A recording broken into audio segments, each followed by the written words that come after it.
Okay, ready to make a start? Yes. Okay, welcome everyone to this July showcase of the Hunter Living Histories.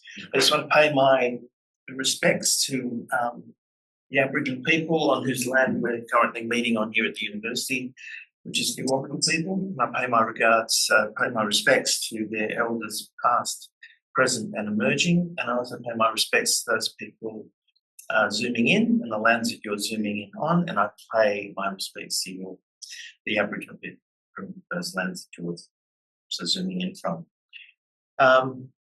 Welcome today to this July get-together. We've got a number of presentations and a few impromptu ones that have just come in.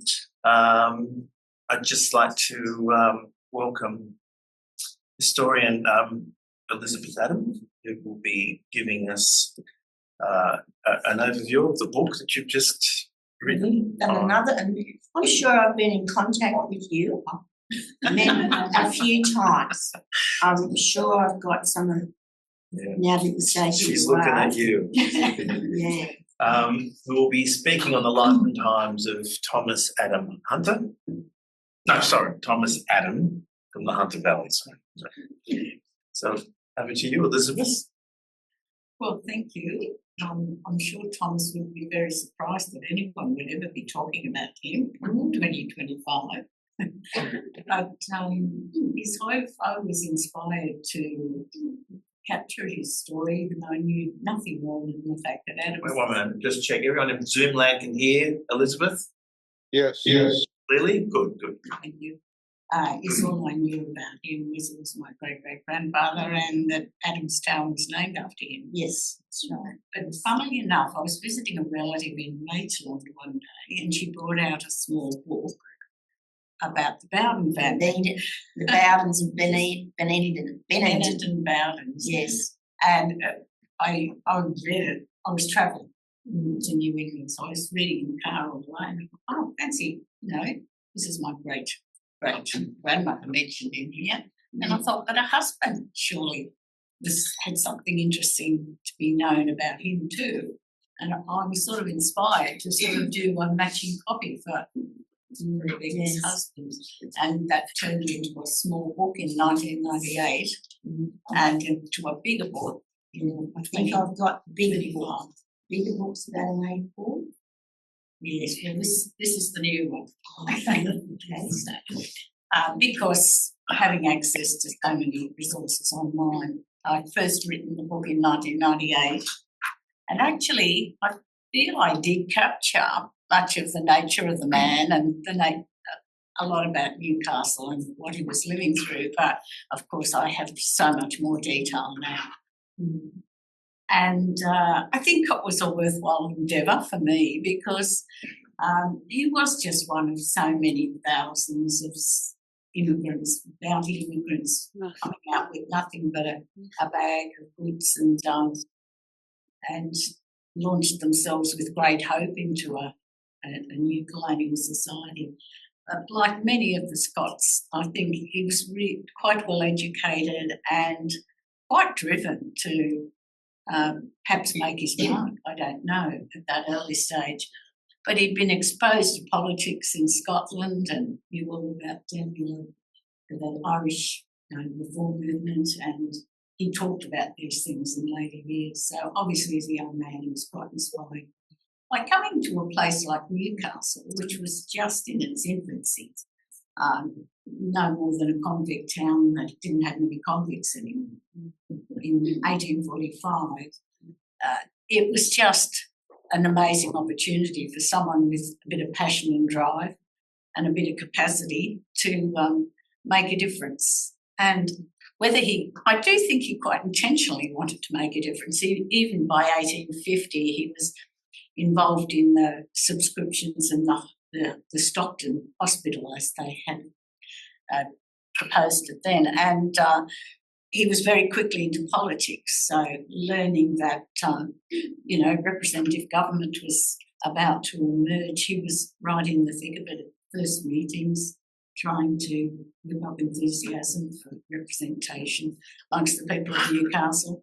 And he eventually was elected to the first council in 1859 and went on to, with his incredible confidence, perhaps not entirely directed in the right direction, but he stood for Parliament too on a number of occasions with no success.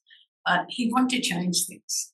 And he could even sort of be amused at his incapacity to take everybody with him, saying that maybe he was better suited to working on the ground in Newcastle than going down to Sydney and trying to do it there, because he didn't have the means to do it with unpaid politicians in those days. But driven from, I think, the first time he was in Newcastle till he left, and then went on to be as enthusiastic up at Raymond Terrace.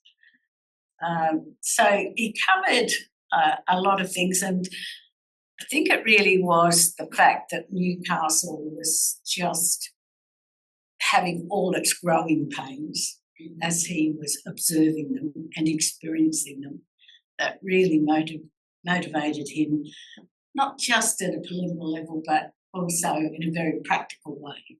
So he wanted to deal with the facts that how did they charge taxes to cover the development of the port. So he was very enthusiastic about solving that problem. Should it be raised locally? Should it be the government providing more? And he knew the government could not provide all because the whole colony was crying out for help in every direction. And by the late 1850s, of course, they were developing railways, and that was just such an incredibly heavy financial burden on the government. So he saw local action and independence and making things happen locally as a very important part of getting things done. So apart from tonnage dues, it went on to, issues like the extension of the railway from Honeysuckle to where it was eventually Newcastle Station. He fought it vigorously. But, and there were two camps, and it's interesting even in 1858 that there are the businessmen who have unblinkered business attention to the matter and can't see beyond the economic benefit of them and the business community, and the others who were often businessmen too, but had the vision to see that there was something else being built here besides a capacity to export coal. So you'd get people like John and Alexander Brown, who were very much into their successful business by then, campaigning against the extension of the railway. And people like Crowsdell, who was a manager of a mine. Yes, and always there were interests that Thomas fought against, but he was also a great believer in if you're divided, you will never conquer. And so you have to put aside all these differences. And he was a businessman himself. He knew Newcastle wouldn't thrive unless business was able to develop. So he wasn't a wildly liberal person who couldn't think beyond ameliorating the condition of all the poor people who were doing all the hard work. He had their interests very much at heart, especially as a councillor and as a politician, but he knew business had to be fostered too. And it had to be efficient and it had to be organised as well as it could be for not just Newcastle to flourish, but for the state also, as it was such an important port for New South Wales. So yes, that's basically why I got to finding out more and wanting to fill out the picture. On my municipal chapter, I had so much information because it was written up in the papers in great screeds, but I had to wade through all that and try and get the essence of it.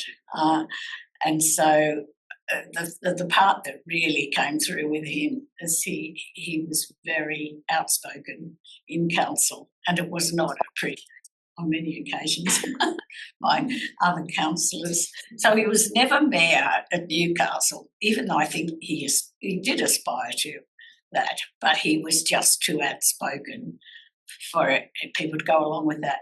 He did have finally achieved that at Raymond Terrace, where into his old age he was still participating in politics and became the mayor and stood again for the Legislative Assembly. He was probably 70. He was also very curious, and I think that combination of opportunity, knowledge and tenacity drove him when he was really up against it many times and had plenty of opposition as well. He didn't give up, and he believed in what he was doing, to the point that when he's in his 80s, he's going down to Cooma and investing in developing the tailings from the gold mines there and telling people how to extract the gold more efficiently. And he was writing screeds and spending months studying the data on the floods of the Hunter Valley. He was, very concerned, knowing what an incredible cost it was, and he'd experienced it personally. He'd set up a timber mill in Raymond Terrace in 1874, just before the big flood came through, and went right through his property and his mill, all newly done up. So he fought for that. And of course it wasn't resolved, but everything he said was very sensible. Lots of people wanted mad schemes to work, like cutting a canal through to Port Stephens and getting rid of the water there, or digging a canal through to Lake Macquarie and hoping it all go away. But he took the time to understand the geography. He was into geology too, and was involved in mines, tin mining up at Tinga, gold mining, not successful in that regard, didn't become rich from it, but he just had an insatiable curiosity. And the coal mining, of course, was central. He built barges in the early days to bring the coal from the Browns mines and the cooperative mine down to the port. And that was vital because they didn't have railways to their mines in those days. And he explored for coal himself on land that he owned, and he bought and sold a lot of land. Even at Bullock Island, where he was the first landowner, he understood that would be where the port should develop in the future. And so he hung on to it. He built barges there, and then eventually was petitioning the government to allow him to build a dike and a wharf so he could have better facilities for launching his barges, just as Moriarty was drawing up his plans for Newcastle Harbour. And, of course, that did all go ahead, and his land was sold to coal mining companies who wanted the railway access to the port. So all round, I found it a very interesting ancestors to explore, and felt that it was really very much part of Newcastle's history too, that one ordinary little man could be involved in so many different things and associated with many notable people. I mean, there wasn't a very big population, so it wasn't hard to be notable in Newcastle in the 50s, 1850s and 60s, but he knew them all.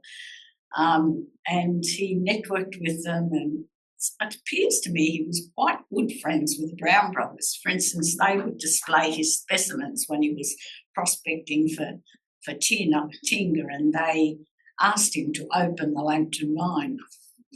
So, you just sort of get glimpses that Dibbs, who he worked with a steam Lutteridge company, George Dibbs, who became Premier of New South Wales, he's working with him. And there were many, many instances of him coming across people who had much more influence and notoriety than he did. He even tried to have a big argument with Henry Parkes when he came up to Newcastle to open a Langton school, and he didn't appreciate that Parkes had, he felt, dismissed him from the board at Newcastle National School, so he couldn't get to him in person because Parkes didn't turn up, so he wrote many quite strongly worded letters to the newspaper telling everyone exactly what he thought of him. So he wasn't afraid to speak out. But he was very much as a part of the establishment of the first national school at Newcastle on the hospital board and doing good things. he had a musical society where he provided a place for practicing in his house, and they got all the music and instruments. You know, he was so diverse in what he was doing in Newcastle. So that's about it. Do you want to show everyone your book? Right, well, a bit heavy after being reduced greatly, and thanks to the resources of the special collections here, I've just got innumerable illustrations that It's beautifully illustrated. it's just brought to life for me, you know. I've got lots of maps that can show what I'm talking about. And of course, this was on display when I was last up here, the view of Newcastle. And, you know, it's remarkable how that collection, I think, really brings the whole history of Newcastle to life. We can all imagine, but you can see something too. This was just a marvellous plan of the flooding of the Hunter River, you know, and exactly what he was talking about. And you do wonder how one little man, without his own wonderful carriage to get around in, could get to so many places and understand so many things. I found that quite remarkable. The old walls and how they developed at Newcastle. It's been an evolving thing for a long time. And then the very early illustrations, like the panoramas, John Ray's panorama of Newcastle, and the paintings even from the convict era. You know, you've got the corroboree, and you've got wonderful views. Oh dear, I've forgotten his name. Lycett, but the one that did, oh goodness me, he worked for the AA company, but he did beautiful illustrations of Lake Macquarie in the early days, beautiful watercolours, and you know, there's nothing else that can evoke that sort of situation, and that's where Thomas started too. We claimed to be the first to navigate Lake Macquarie, to get a boat through without actually coming to grief, and just as Threlfeld was developing his mine there, trying to do the same. So, yes, so many bits and pieces of Newcastle and Hunter River history. I haven't gone into Roman terrace, but there was 30 years there too. Elizabeth, you mentioned Lambton School. I went to Lambton School, started school there in 1950.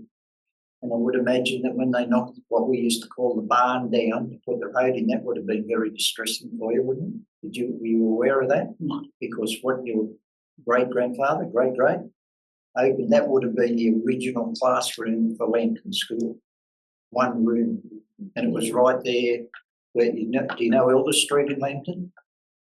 I don't know Lambton terribly well. Well, More on the map than in reality. Elder Street is the main street. Right. And where the T intersection is, that's where what we used to call, when I went there, the barn, because that's what it just looked like. Yeah. It was a big brick building, and that was the original, I believe, it was the original Lambton Public School building, the only one. They had to really fight for public education because there was an incredible power of the church, and the Anglican Church particularly, but also the Catholic, to keep education in the hands of the church. And even the number of enrolments was quite interesting. When they did get their new national schools, they weren't all flocking to them.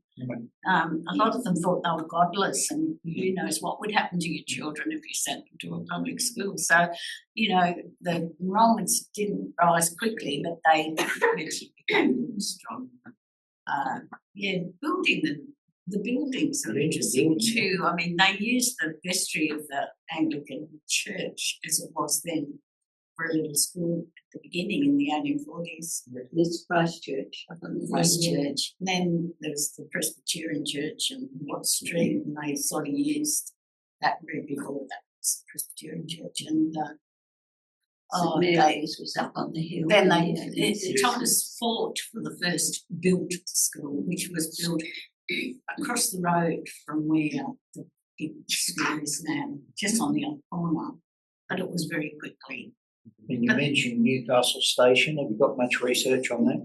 Yeah, Because I'm a trained nunner. Yeah, well, it was beautiful building and built very quickly and the pride of the town. Still there. Yeah. Yeah, it's still there, but it's no Yes. longer a station anymore. That was a bit disappointing. That seeing the barn knocked down, as I called it, or everyone called it when I went to school. I never ever had a classroom in that. I think it was 2 classrooms when I went to Lambton School. But I missed out on using one of those classrooms. I was up in the main building. And that was probably what your grandfather actually opened, I would imagine. It was Henry Parks that opened it. He just wanted to have a little Oh, right. at the opening. Yes, the So building whereabouts was the first Lambton School? Do you know Elder Street in Lambton? Yeah. Right, where Elder Street joins Crowders Road? Oh, yes. Yep. Yep. It was there, but they knocked it down to put the road So through. up, yes, Yeah. yes. Because I lived up in Chin Chin Street, which would be probably from here to the bus stop away from the school. Mm. And I just used to walk down each day. My brother went there too. He's 7 years younger than me. Mm. But I went there and then I went to Jesmond. So Elizabeth, you're actually related to Thomas? Yeah. I thought you said I you decided weren't. at the very end of the book, I am a historian, but I decided at the end of the book to confess. So Oh, it's- because it's last in- time I saw you, in you the said I wasn't postscript, related. I've just mentioned there. Oh, I okay. am great granddaughter. So that's how I started to be interested in him. Interested. I mean, who would have known about him if you weren't descended? Mm. But I became aware of it because I was looking at the Bowden, because my family is the Bowden family. Yeah, so I was. So how did Adamstown get the name? Like, where did Well, that come from? he owned 64 acres there, which is along Glebe Road. Was it Glebe? Anyway, he didn't own that long. He bought and sold land a lot, and he knew that the miners in that area were going to need housing. In fact, he was horribly incensed about the fact that so many miners were camping virtually on what they called the reserve, and they had no title to land, and they'd build a building and they were just totally insecure. And because they didn't pay any rates, they didn't get any services either. So he was really into developing townships for the miners. And the land was bought by friends of his from Wickham called Henry and William Bryant. And they subdivided. It's a bit complicated, but it was eventually subdivided by them. Thomas himself, being a self-taught surveyor, having his son help surveying the blocks of land, was into everything. But Henry Bryant named the subdivision after him because of his work on the council. Okay. So that's why Adamstown's Adamstown. But he didn't live there or own the land for very long. Okay. Any questions from Zoom land? Where can you get the book? You can get one for me. I would like it. I'll get you. Just jump in if you want to ask a question or hold your virtual hand up. No? No questions? Is it the same Adams that? No, I've asked the questions I've asked. Is I know. it the same Adams that surveyed the mines there at the original mines Yeah, at Newcastle? The Adams, I haven't come across that, but there was an Adams from Maitland who was a very early surveyor for Maitland Council, I know. You're not Thomas Adams. Adam. Yeah. I will explain, my name is Adams because I married a person called Adams. Even though my mother was named Adam, so it's a little bit confusing on this one. People don't realise, they think Thomas Adams, but it's actually Thomas Adams. Adam, yes. Yeah. Right. I was actually doing some research on your line very recently. You never know who's hunting you down. So I'll have much to check that hairy question. Doug is referring to a plan of Flagstaff Hill. That was one of those key plans that had the drives going into Fort Scratchley, which that early. helps track us. That was 1850 something. Ah. Yeah. It And was there was an 1850 Adams something, in and he there. was an Adam, but I can't remember. He set himself up as a real estate man and surveyor by the late 50s, but he was self-taught. the first Newcastle council's land. It's P. Francis Adams. So it's a different Different man, yes. just double checked on our site of resources. All right, any questions? No? Yes. How long did it take you, like from start to finish, this whole, like from when you developed an interest and you started researching, how long did it take to get into the Well, book? there were two phases. I was doing all my family history lines at one time, which was a bit insane. And in 1998, I probably only spent, I don't know, who knows how long, because I was doing others, probably a year or so. And I did the first book. But after Trove became available online, let alone the wonderful collections at Newcastle University and other places, I just gathered information for years because I think I might have a bit of his curiosity too. And I just, if it was there, I wanted to find it, you know, and I collected all this stuff and I'd send things to people saying, oh, this is interesting. But I felt it only, it was probably 2 years ago, I went, I've got to rewrite it because I've just got to make sense of it myself. I've just got so much more. Was I correct in my first book or was I not? I wanted to sort of really analyse it. So, yeah, it's pretty intensive, couple of years, yeah. So I have had other things too. I haven't sat entirely at my computer.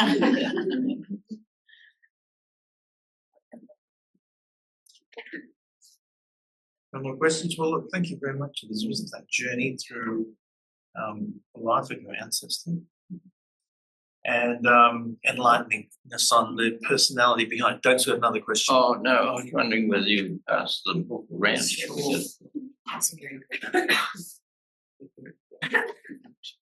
What impresses me about this is the sort of initiative that people would take to do things. I don't know that we still have that sort of license now. I think we feel like everything's in the road, whereas that was sort of, I guess it was just an open territory for them to do what they sort of wanted. I know that the Browns were like that. I don't think the Browns were very much in favour of much government. So if he was a bit of an anti-establishment guy, then the Browns would have been his guys. That's right. And they said, look, we're here to make money. Yeah. You know, But it's interesting the point you make between the business people, because that's the same thing we had with the blowing up of Nobbies. The campaign to stop it getting blown up were business people, while at the same time you had shipping people that, or business people who arranged ships who wanted it blown up because it was not doing the wind and the sails any good. So it was interesting that sort of early environmental sort of campaign was all in the hands of the business community in one form or another. But as you said, people that could see the bigger picture, besides the money making, they could also see almost the creation of when you said they were trying to build townships, it's kind of the same sort of idea that Macquarie and his wife Elizabeth had in their brain, that most of the business people saw Australia as just a prison, right, with free slaves. That's it. And these other guys were coming in basically saying, no, this is a country that's going to eventually have its own towns and people. I'm going to give people some kind of dignity. So there's that sort of struggle that's come to the modern day. We're still, split between these two ideas of giving the little guy a chance or enslaving the little guy, so all embodied in this character of yours. Yes, he did get called a wily Scotsman by the Reverend John Dunmore Lang, who actually organised his immigration because he knocked down the first navigation device in Newcastle, which was the old windmill, which is where the obelisk is. He now. knocked it down. Thomas just demolished it. And he got severely spoken to. He had permission. Yeah. And Mortimer Lewis, who was the government architect at that time, junior, wrote a letter to the government saying, no, it's okay, he's done the right thing, it was no use, it was in decrepit state.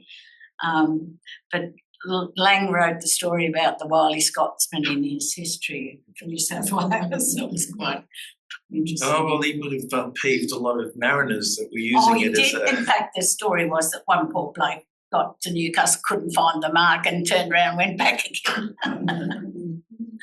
They built the obelisk. So the obelisk is a bit of a monument to me. Excellent. Well, thanks for that lovely tidbit of information. Anything else your ancestor knocked down around town that we should know about?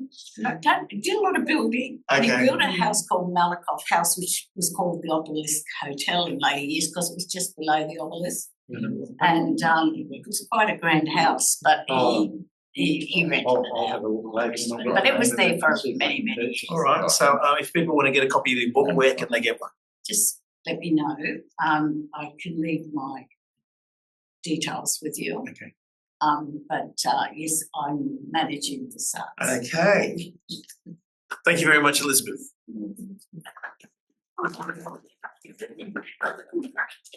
Okay, now over to you, Anne, with Glamex lab updates and details on all our wonderful career-ready placement students. Sure thing. We thought it was a good opportunity because it's the end of semester. I can't believe how fast this year's going.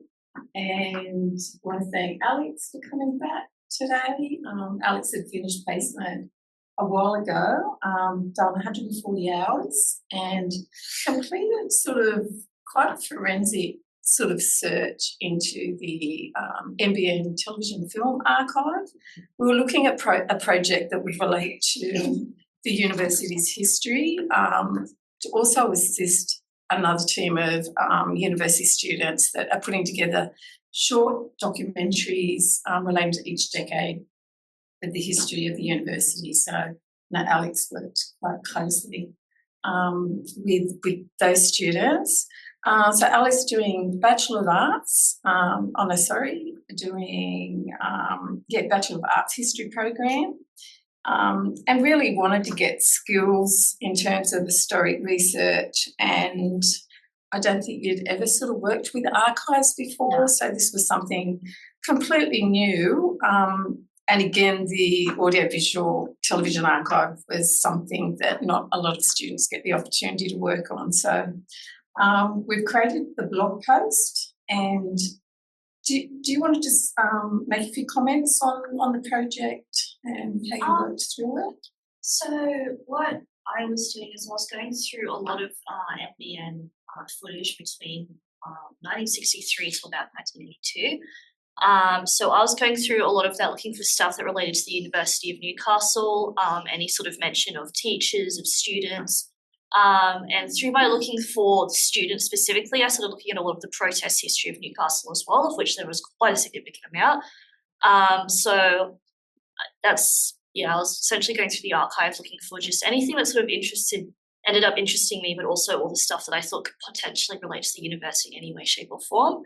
As well as looking through the NBN archives, I was also cross-sourcing it with going through the Opus of the exact same time period, which was the University of Newcastle, like the student newspaper, which was really useful because it highlighted how much, well, not only completely different perspectives, because the NBN is very conservative compared to the student newspapers. So how they're reporting on events, what events are being reported, what events aren't being reported was something I eventually became really interested in. So towards the end of the project, I was having a lot of discussions specifically about how the NBN specifically censored things and how there's a lot of things not being filmed and the power dynamics there. So that was what I was looking at a lot of. Amazing. Never seen that footage before. This is David Jones' escalator. It was a famous wooden escalator, and then they got rid of it. I can't remember why, but there was a very famous wooden escalator, and that's all pretty much students. So it was just a stunt just to create mayhem and DJs. Yeah. Where were they going? What were they going to do? Built on the site of Thomas's original home. Oh my God.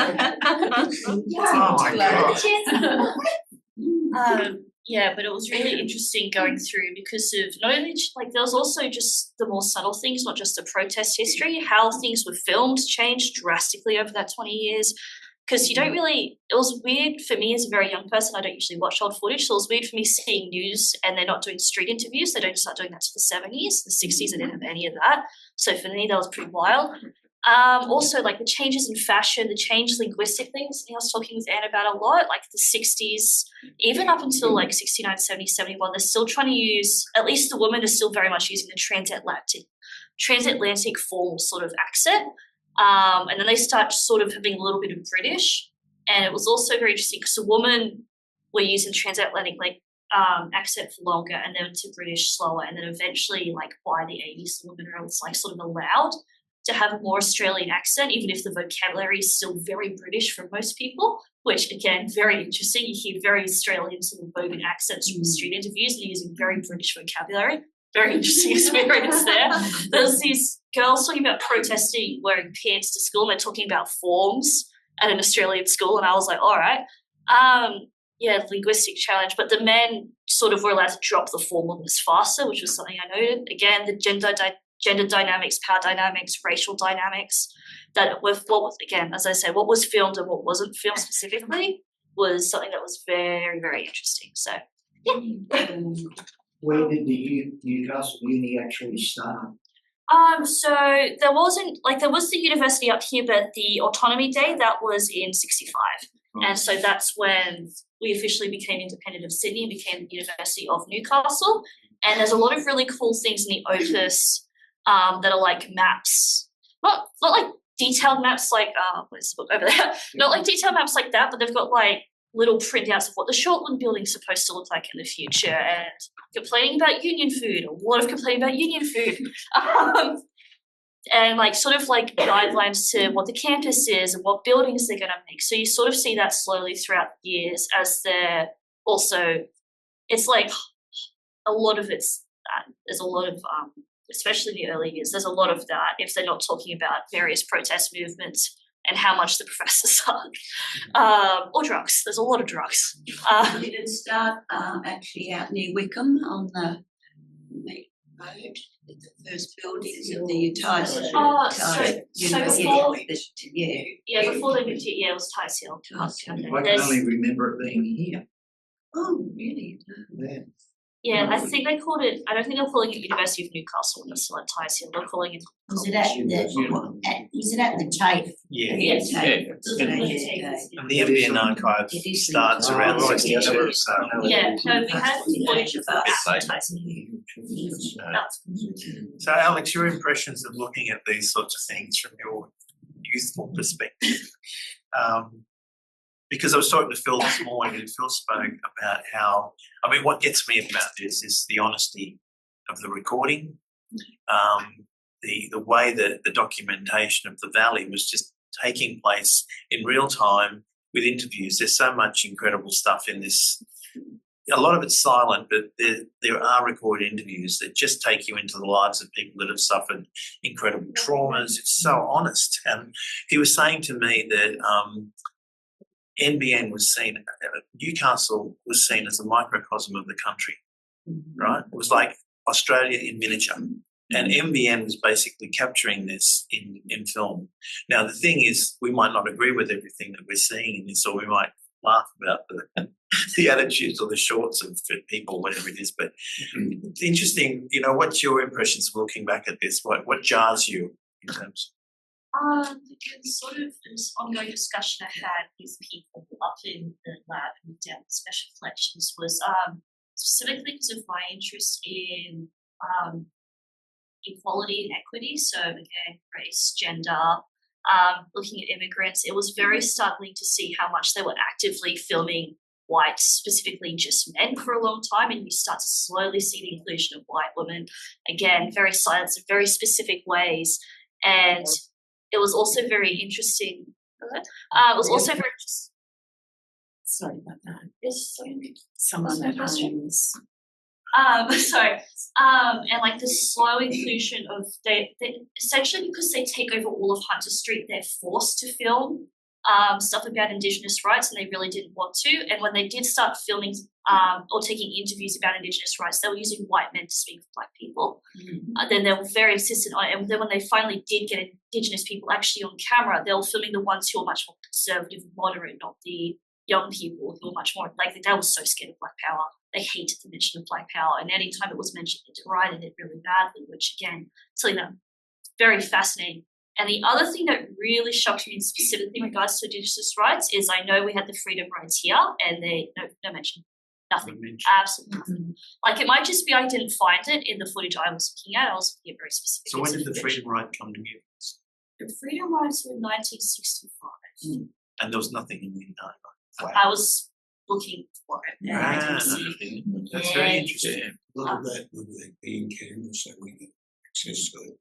Yeah, it might be that it's there. It might be just, again, there was a lot of files I didn't quite get time to look at, so it might be in there. But I was looking for it for quite a while and I didn't see anything else. Like, I know there was such outrage that I was very surprised with that. Question from Marilla. Yeah. Someone wants to speak in Zoom land? Can't hear you. Unmute. Yeah, Unmute. I've asked to unmute. Marilla can't Okay. hear you. Can you hear me now? Yes. Bloody hell. I've hit unmute, didn't work. It's We can working hear now. you. We can hear you. It's working now. Working on it. We I can hit hear, unmute. we can hear you. You can. Okay, great. Yeah, a Newcastle girl, however, Anne Curthoys, whose dad, Dr. Curthoys, was on the science faculty of Newcastle University College, which is what we were then. She was one of the leaders of the Freedom Ride, and she and her husband have written quite a bit about that activity. It's worth googling her and meeting up with her and getting her views of that time. Anne Curthoys. Yes. No E. Like our Anne. Thanks, Marilla. Pleasure. Is that one? What? Are you related to everybody in today's show? All right. Is that all right or not? So, that's great. John, did you want to jump in before? John Wiki? Do you need to say something before? No. All right, great, Alex. No, that's great. Well, that's thank you very much for that. I mean, there's a treasure trove in that stuff. We're starting to experiment at the moment with getting the timestamps into YouTube, and it's a magical experience getting that in there. But you'll find that there's some pretty funny things in there as well. Some hilarious funny things. So yeah, stay tuned. So I know at the moment it's pretty scant in terms of the descriptions, but look, the emphasis, the emphasis has been mainly on just digitising the material, and the retrofitting of metadata will just have to come in the time when we can do it. But at the moment, all hands on deck to just get this stuff digitised with the volunteers in the room, of which Mark Rigby is one, and we thank them for their work. Okay, So, next. yeah, so a lot of Alex's work is gradually sort of going up on that blog post, so we sort of get more information from the Opus magazines. And then our other student, Jessie, thank you very much for being on placement with us in the lab and almost finished that 140 hours, getting closer and closer.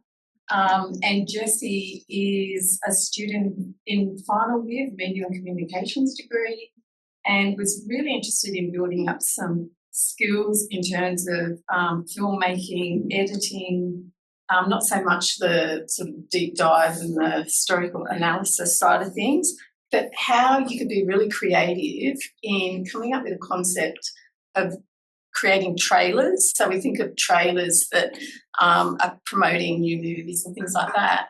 But we're always looking at fun, creative ways of how we can promote our collections on social media. So I know that's what you've basically been sort of concentrating on. Do you want to mention anything about the project or what software you've been using or your approach? So my main area of both interest and skill is narrative, film, and television. That's what I'm studying. That's what I'm going to do once I graduate. But I don't really have a lot of hands-on experience with a ton of like editing software or motion graphic software like After Effects. So I was really interested in building my skill up with that, and also, because making stuff to help like promote the lab, because I didn't know it was here until it popped up as an option for placement, and I was like, this sounds sick as hell, sign me up. Same. Yeah. But while I'm not like SSG focused as Alex, I still think, I think the past is interesting. I really like looking at the old footage and stuff like that. But I didn't know about it. And so I was like, okay, well, what can I do that is like fun for me to do, which is a lot of things, will let me kind of get some new skills with editing and motion graphic software, and will also help the lab. So the project has kind of evolved from when I think the first or second thing I did that I completed was a riff on the original trailer for Dr. Strangelove, which is very like, it's a very distinct trailer. It flickers a lot. I kind of recreated that, focusing on, I think it was the de Havilland Hawkmoth. It was a new plane that had just been brought to Williamtown, and there was a bunch of footage of it. That was where I started with at least to me, even though the output looks quite different, like recreating an existing trailer with material from here. It's since evolved into more just kind of advertising what the lab offers. So I have one piece that is stitched together from a whole bunch of different reels to have like one phrase being like, the uni has all this stuff on offer, and I'm working on another one of those because they're quite fun. And then I just found there's a reel in the like in the archive that's like 45 minutes of people just like dicking around, just having fun between giving spiels. There's 15 minutes of John Lloyd Green messing up court report.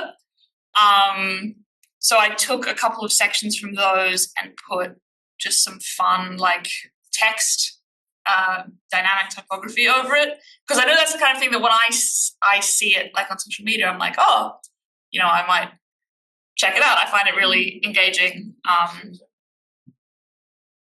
So do you want to share a few? Sure, yeah. So I've just got the form here, so I might let you just pick on the ones that you're happy to share.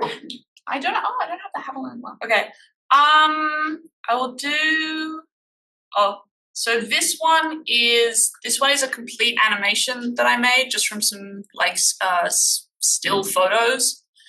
I didn't even know that I could do 3D animation in After Effects before I did this. There we go.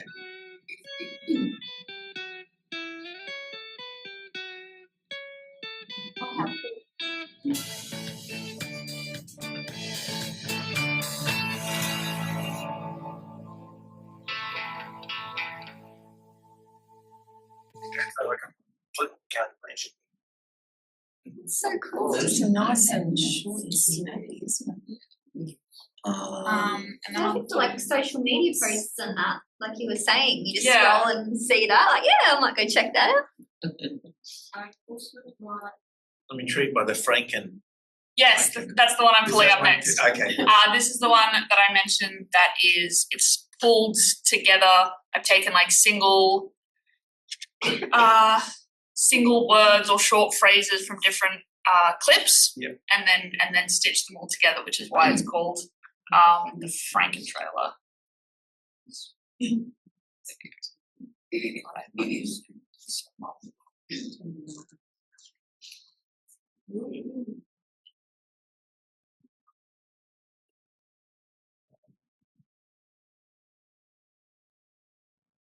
The University Newcastle Library.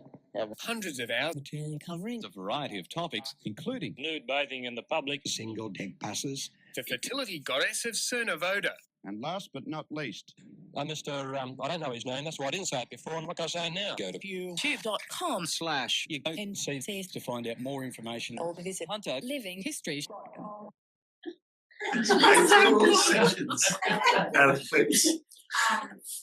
Yeah, that's also inspired by a song that I really like called Frontier Psychiatrist by the Avalanches, which is taken exclusively from sampled audio. And there's some very weird sections in there. Like they're funny lyrics, which is why I picked those specific topics instead of actually like anything substantial, because they're funny. It's good. I've got one more I'd like to show if I've got time, which is the type, one of the dynamic ones. This is, I have absolutely no context for this clip. It is a mock interview with John Lloyd Green, and I don't remember the other guy's name. And it's nothing from the library. I think so, yeah. I have no idea what they're talking about or why they're talking about it, but it's funny. So intellectual. Did he like the Japanese music? Be careful with that. G'day, John. Did you like the? Hang on a minute. I'll start again. Oh, cut. Okay. Right. Cut. I forgot what I was going to say. Hang on a minute. John, tell me, John, did you like the Japanese? Do I talk to the camera? Have you got get a cigar? Did you like the Japanese music? Do you mind if I have my glasses on, or do you want them off? Hang on. Oh, will you cut? What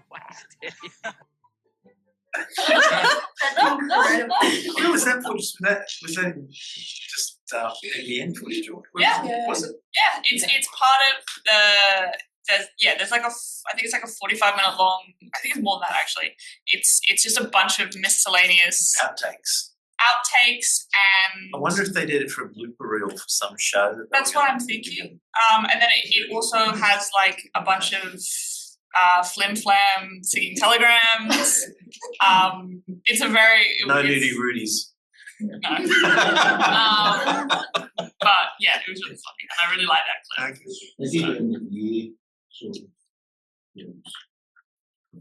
Yeah. Any questions from Zoom land for? No questions? They're very quiet in Zoom land today. I might not be able to see half of them, so just jump in. Okay. I have a question for you, Jessie. What do you think was the oddest bit of film that you found? There's a section in this like miscellaneous reel. It's just like a 10-second clip of a couple. I believe it's recorded in the Excel spreadsheet as like he's kind of humping her at a racetrack. It's just presented without explanation. And then it cuts to two reporters climbing over a fence. So no context, nothing. That's incredible. That's probably the single oddest. Wow. Because I couldn't think of any explanation for it. Like the bit of them climbing over a fence, that makes sense. You know, you have to get places. But so yeah. Interesting backstory there. So our final student intern is Erica. So Erica Wright is the Vera Deakin intern for this year, who's been working on the Sintra House project and digitising some of the historic letters that relate to the house. So it's been great to have Erica with us, and I think you're sort of settling in okay and coming in regularly. And we've created a page on living history, so I might just quickly share it. But this will be the page where a lot of the letters and diary entries will end up being uploaded to. And Erica, did you want to make any comment on the project, how it's going and find you? Yep. So a couple of weeks ago I finished digitising the letters, so scanning them all and not uploading them to that just yet, but onto the computers. And now I'm in the process of putting all the metadata in, so saying who wrote the letter, what it's about, and little interesting tidbits in it. And I've been really enjoying the letters so far. Most of them are from 3 brothers that went to World War I, and so they're writing back to their sisters at home.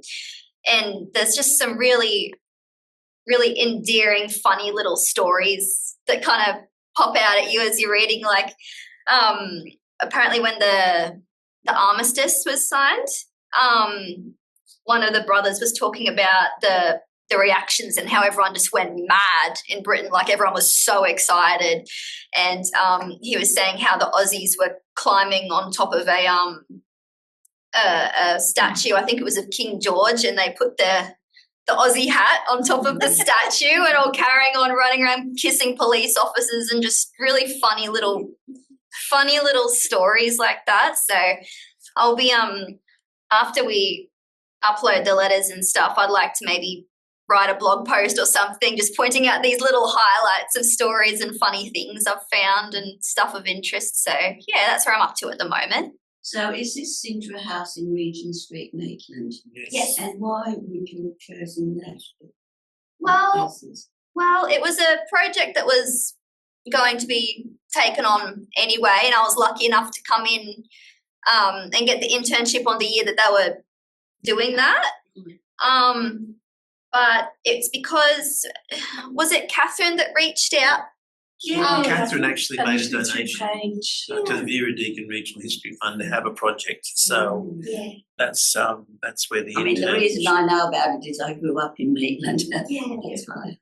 So since we've done the blog post, apparently the owner of the house, Catherine Blanche, has been contacted by a lot of people with stories, and every time we talk to her, there's a new part of the story of the house. So the house is immense. The contents of the house are just overwhelming. Nothing prepares you for when you walk in the front door. So the letters are sort of a doable project, tiny project in this thing, because we went in there, didn't we? We were thinking, we'll see what we can do. Let's just tackle the entirety of Cintra. And like within a minute of walking in there, it was the ground money, right? It was just incredible, wasn't it? It was just staggering. But I think the letters are a good gateway in to the life story of the long family part of that story. There's about 3 families that have taken it over in its history. Is that right? Yeah, I think it was Levi and Cohen. They built the house, and then the Long family had it, and then I think Catherine's actually the next. She's the third. The current owner. The third owner. Yeah. And so these the original linen plans are in the Pender archives, where our connection with Cintra begins, and they're all linen copies. So we don't know where the original cartridge signed contract ones have gone. So they're probably somewhere. So yes, it's an interesting pathway of discovery. People who deal with minerals and gold rush days. I know they were huge in trade and businesses in Maitland, and I think they contributed to Newcastle as well. They would have bought a lot of gold. Isn't there or wasn't there a Cohen building? Cohen warehouse. It's just out from the present day museum. Yeah, that block, yes. That's what we related to them. Probably. Imagine. I read a book about a school up in New England, and the gold went down to Maitland. So just one bit. But I grew up in a hotel, and we used to buy all our produce and what have you from Cohen's every week. That was would just go. a family Yeah. house. Yeah, Oh, that's interesting. it's super interesting. So if anyone's got any other information or know anybody that's sort of got photographs in particular of the house, there's sort of a bit of a gap in terms of documentary history. It's quite an amazing place. It's almost like two places in one.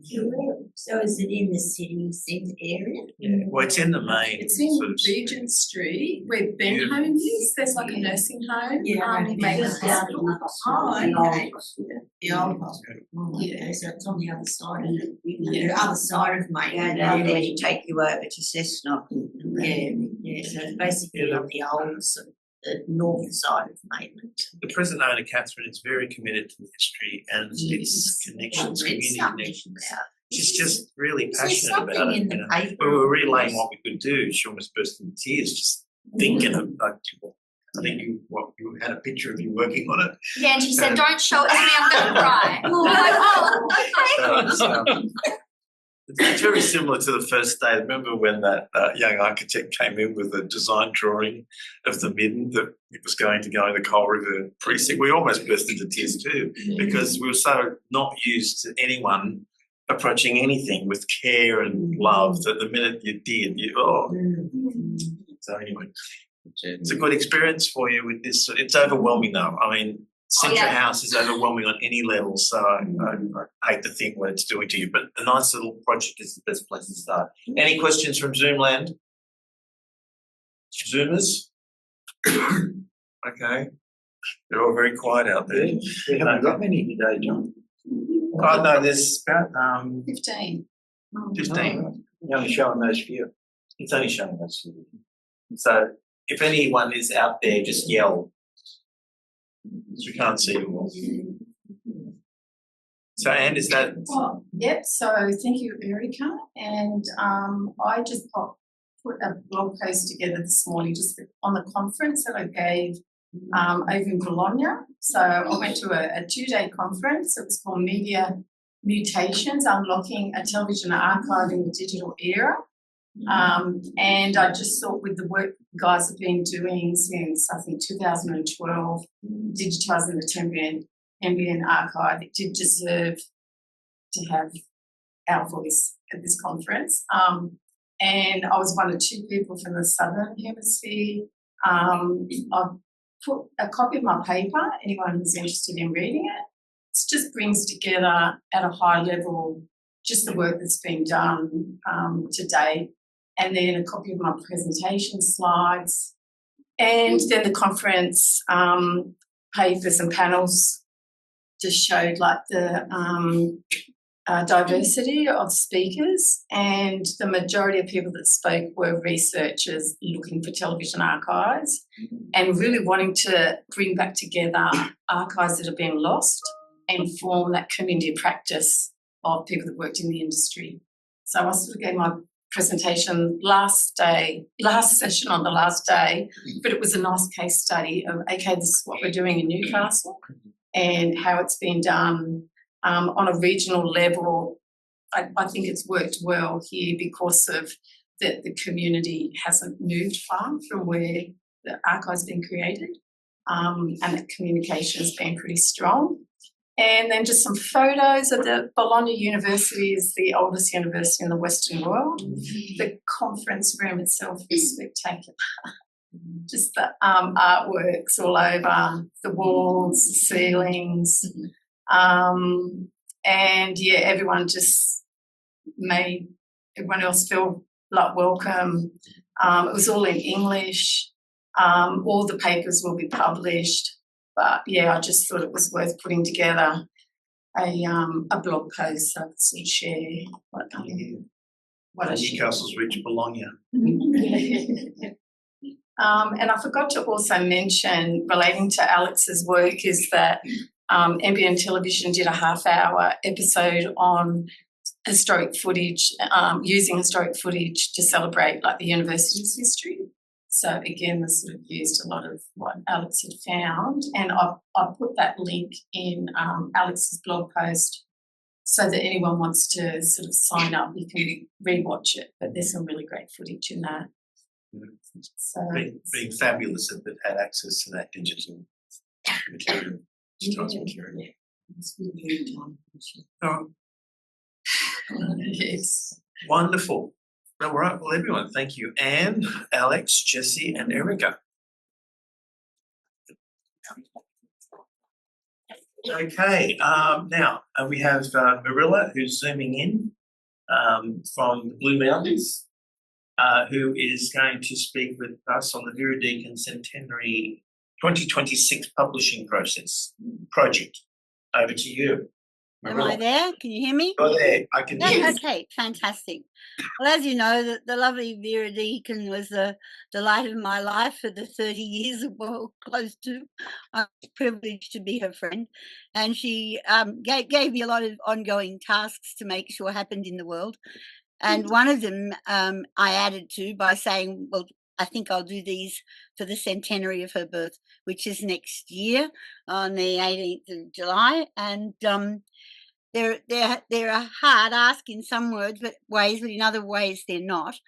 It was something I was working on anyway with the woman who actually produced the Clara Street Riots play, Maggie from up the valley, and she's going to put on a performance next year at this in the month of the centenary of the Clara Street play that she put on in Newcastle.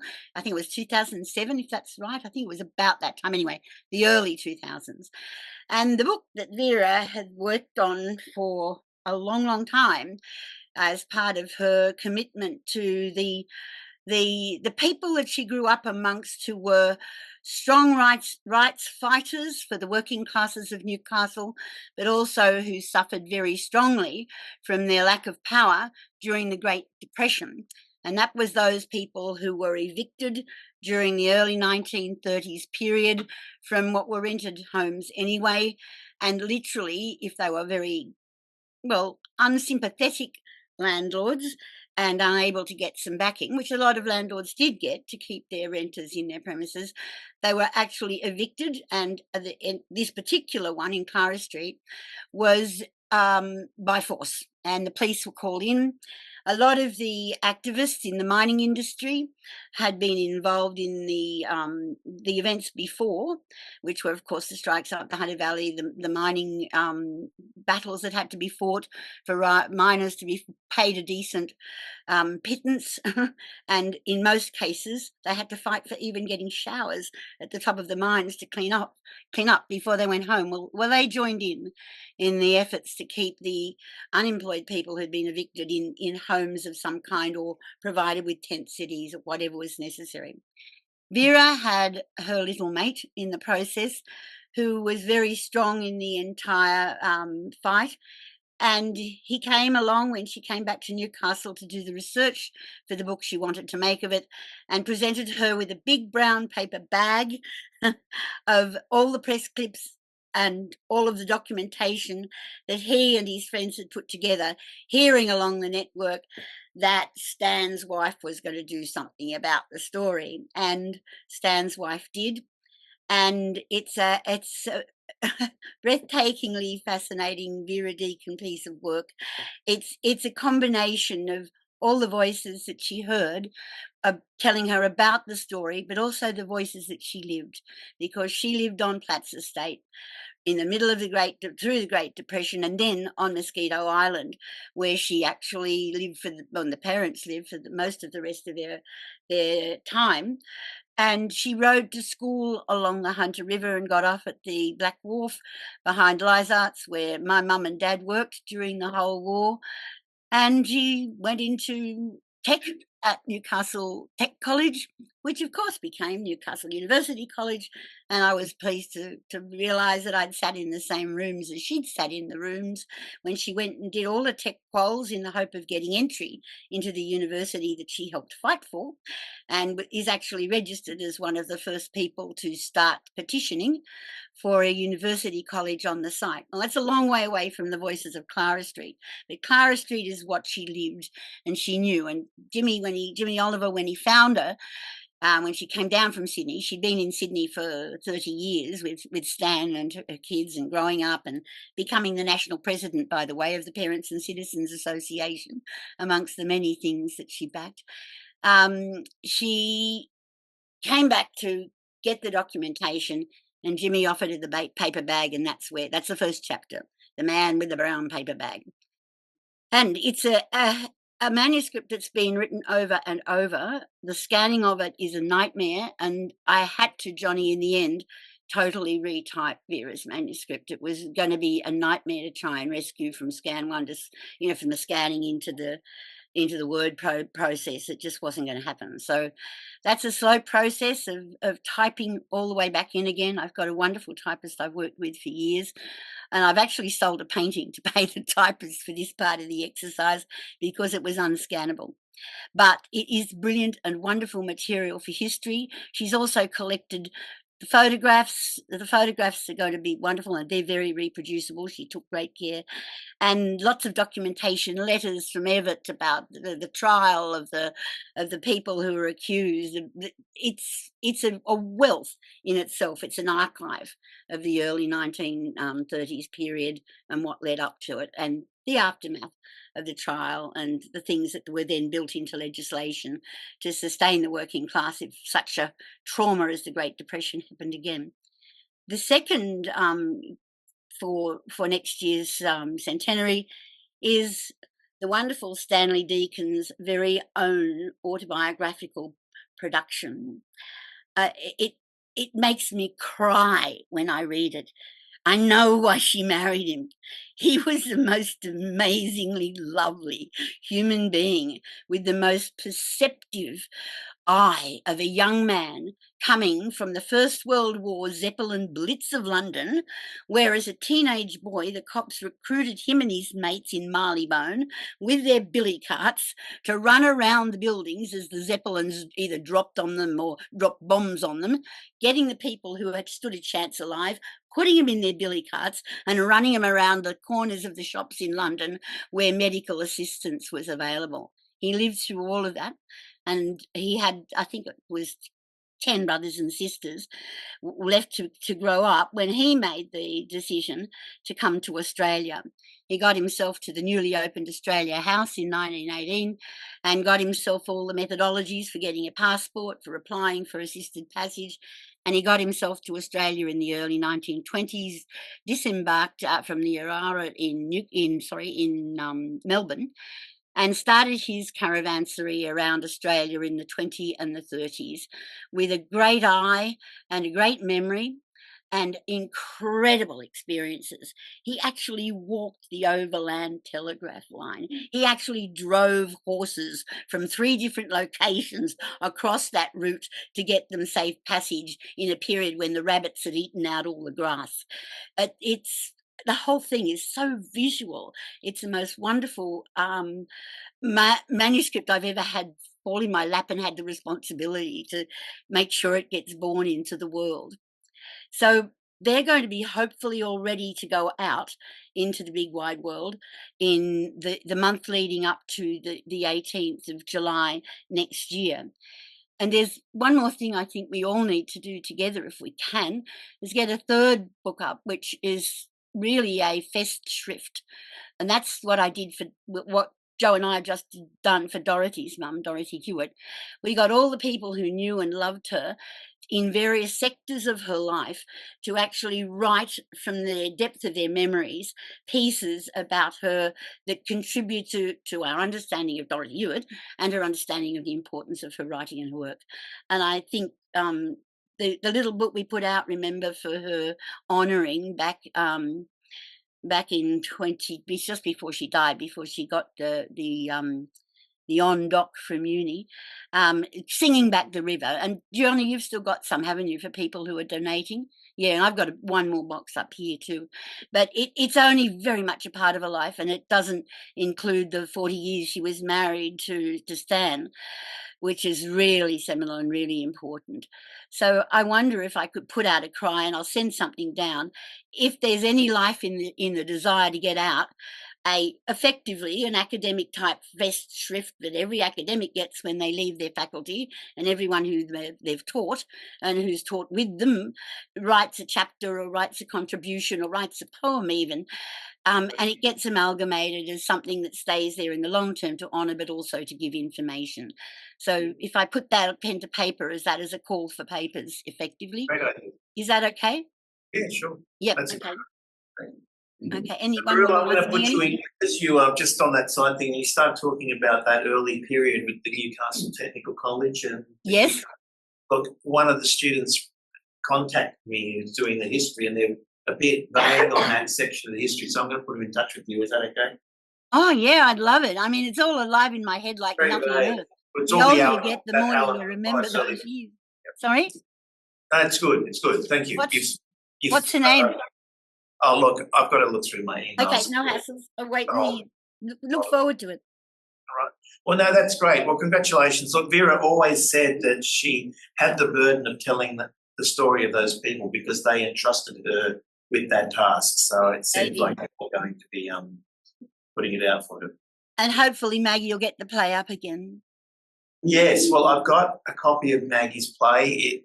Vera is tiny, and my big problem is how to get such a tiny thing from a CD-ROM onto YouTube without having it completely. So, oh, is it a visual? Is it shot?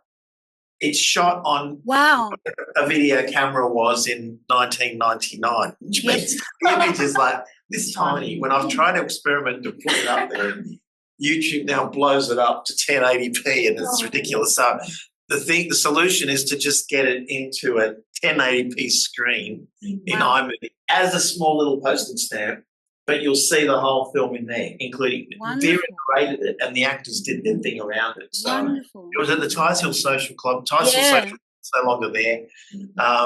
So yes, but that's what we've got. This is the problem with early technology. You've got to be true to it, unless there's a way of sort of redigitizing it to full shape. But I don't know.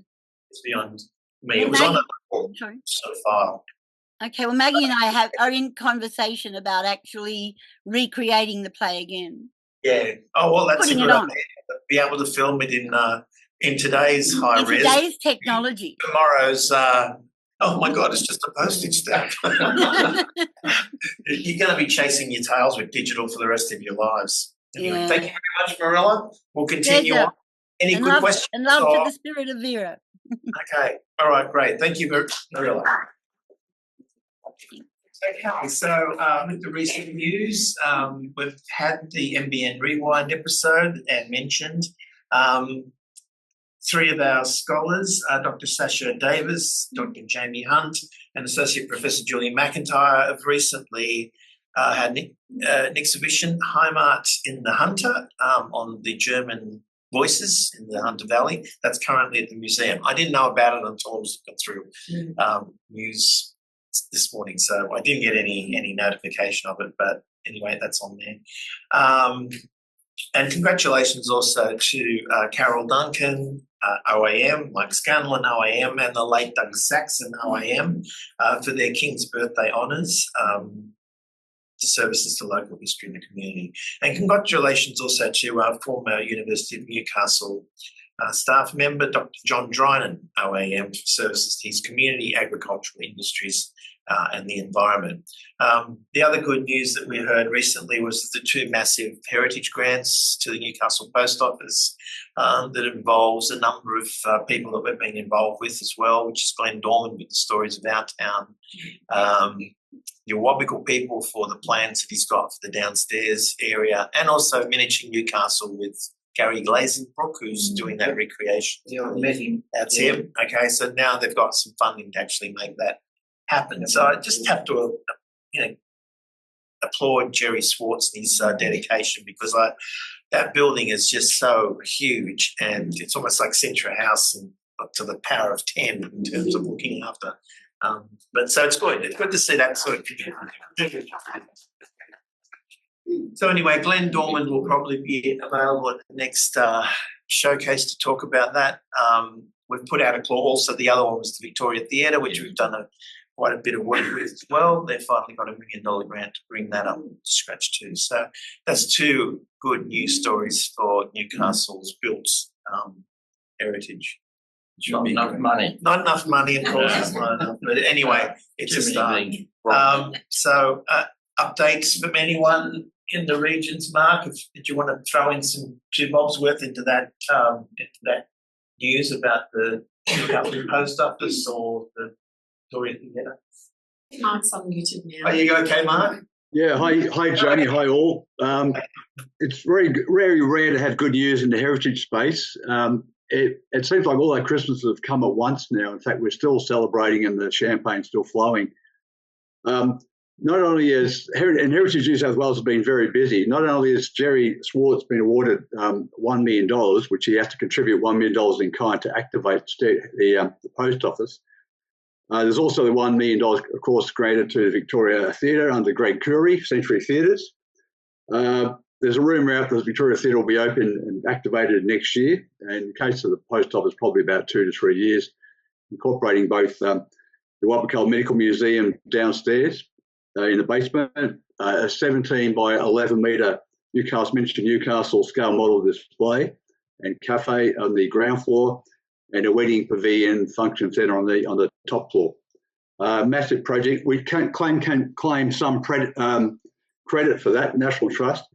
I actually told Jerry about the grant and got him interested in it just before Christmas last year. So it was fast work. He had to have the grant in by the 30th of January. There's also been a $3 million grant from Penny Sharp to decontaminate the site at Walter. I know always hard to say that word. Walker Waterworks. Some money also to restore the Ruby Cemetery and the Maitland Town Hall. There's been a $6 million grant to restore the Newcastle Police Station, including about $600,000 to the facade. That's the new police station at the corner of Watt and Church Street. There are 2 current nominations in play. There have been recommendations by the Heritage New South Wales. One is for the BHP Admin Precinct. I've been working in conjunction with Bob Cook, Newcastle Industrial Heritage Association. We're trying to make sure that precinct includes Dolprat's Cottage, which has currently been excluded. The precinct consists of 2 halves. Firstly, the administrative building, and also the 1961 roll shop and the muster point, Memorial Park. So that, if you want to put a comment on those, they're due by 5 p.m. tomorrow night. Finally, the Star Hotel's up for nomination as well, and we've got until the 8th of August to nominate the Star, or recommend nomination of the Star. National Trust will support that. What else? And the other good news, City of Newcastle has now appointed a part-time position called Local Heritage Researcher, and their first task will be to document and come up with a plan to restore the plaques that have been stolen. There's something like 70 plaques have gone missing. That's a lot of good news. It's amazing. Good work, Mark. Well done. If you've got about $20 million, you can buy. That's not the end of the world. Yeah. If you've got about $20 million, you can buy the Redemptorist monastery. That's the other thing that's come up on the market. Yeah. My dream is to turn that into Hogwarts. Restore the University of Humanities into the monastery and teach magic and mysticism lectures and have people flying around Mayfield. Would you go there? Just sounds interesting. Anyway, thank you very much, Mark. That's great news. Any other updates? John? There's been quite a few things happening with the Hunter Rainbow History Group. We're making progress with the MacKillop House archives. The photos. The rest of the paperwork we're not touching. It's the photos we're describing, and the photos are of the staff who work there, the volunteers, and the families, and what they call the guests. And so we're describing them, and then there's a process then of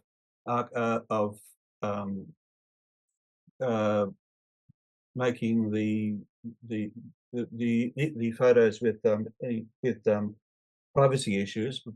We just need to keep them private, and the public ones, there's quite a few of some significance in there, and I think the whole archive as a whole is, I think it's maybe of national significance. The more I look at it, it's documentation for nearly the 10 years that MacKillop House opened. Those people who are not familiar with MacKillop House, it was a convent which these Josephite sisters had fought to become a HIV/AIDS sort of hostel, and worked in conjunctions with the Royal Newcastle Hospital. And so we've got one of the things I found was the visit by the Archbishop of Canterbury to MacKillop House, and that's interesting. How that happened and why it happened. And it's the same year that Dr. Kerry was confronted in the UK by gay rights activists for being a homophobe, or the Church of England having homophobic policy. So it's all quite interesting.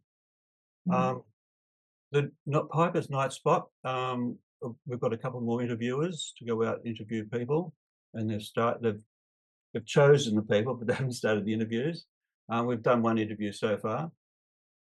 Star Hotel's 100th anniversary. We